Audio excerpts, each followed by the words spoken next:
চাকদাতে ছিল একটা reception party, তো সেখানে যাওয়ার জন্য সন্ধেবেলা সবাই মিলে রেডি হয়ে বেরিয়ে পড়েছিলাম স্টেশনে যাওয়ার জন্য। স্টেশনে এসেই ট্রেন পেয়ে গেলাম, ট্রেনে করে পৌঁছে গিয়েছিলাম চাকদা স্টেশনে।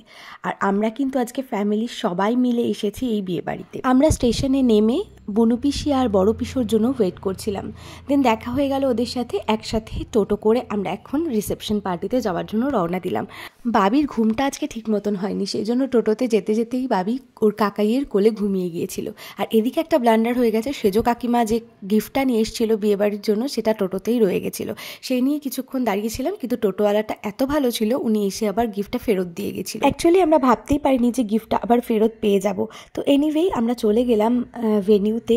তো ভীষণ সুন্দর করে ডেকোরেশন করা ছিল। অ্যাকচুয়ালি এটা হচ্ছে আমার শ্বশুর মশাইয়ের মামা বাড়ি, তো আমি এখানে ফার্স্ট টাইম এসেছিলাম, আমি কাউকেই চিনি না বলতে গেলে।